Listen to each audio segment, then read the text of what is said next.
If you have an IRS balance that you have been paying penalties on, then I want you to listen up. I want to talk to you about something called the First Time Penalty Abatement.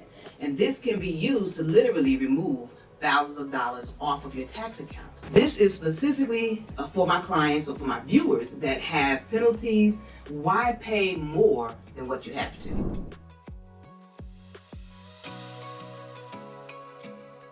So the first time penalty abatement is really not a strategy that requires negotiation. It's something that the IRS actually has on their books that they have to grant if you meet the conditions and you've asked the right way. So oftentimes, like I said, we get thousands of dollars removed. Your penalty on top of your tax is accumulating interest. Your penalty can be up to 50% of the tax. So let's say you owe $50,000. Guess what? You can owe $25,000 in penalties. And then interest is accumulating on that, or whatever number you choose to use in your calculations. But penalties can be up to 50%. So if we could literally erase that from your tax account, it will be such a tremendous benefit to you. So in order to have that done, there's a couple of things that you need to have in place. One, you have to be current with your filings. Two, there's some prior year filing history that is reviewed to make sure you qualify. And then three, if you have a balance, we got to make sure you're in some type of plan or an agreement to pay the balance, and then the penalty abatement can be reviewed or be granted. So there's, like I said, there's some conditions that have to be met, be put in place in order for you to receive this, but it can definitely be a benefit. Now, if you try to call the IRS yourself, you can, but I want you to know, I need to be very clear about this. This is not for everyone. Everyone doesn't qualify for the first time penalty abatement just because it's your first time owing. No, there's rules to it.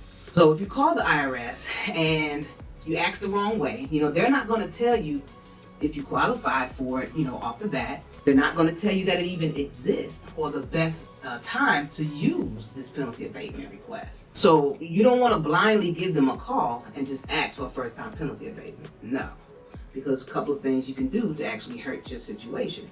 One, you can extend their time to collect on your account. They only have so much time to collect.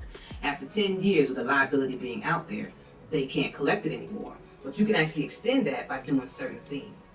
The other thing that could hurt you is the penalty. If you don't ask the right way, the penalties can actually be permanently put on your tax account and the opportunity for abatement goes away.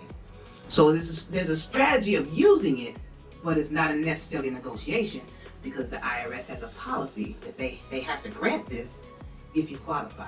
So don't go at it blindly. Be informed before you ask. One of the best things you can do is schedule a call with me so we can review your transcripts, let you know if you even qualify for this get out of jail free card, with the IRS. And if you're not ready for a consultation with me, you can pick up our IRS penalty survival guide, which will give you some more details about the penalty abatement program. But either way, know that this first time penalty abatement is an option that could actually help you in your situation. It just depends on what you have going on. So if this information has been beneficial to you, somebody who could benefit from it, please share it with them. Like us, subscribe to us, follow us, do whatever you got to do to stay connected to us so we can keep bringing you this kind of information. So the tidbit for today was the first time penalty abatement can literally remove penalties from your tax account overnight, but only if you qualify. So in the meantime, be blessed and just live life, the way God intended you to. We're here to be a blessing, and hopefully this has helped you.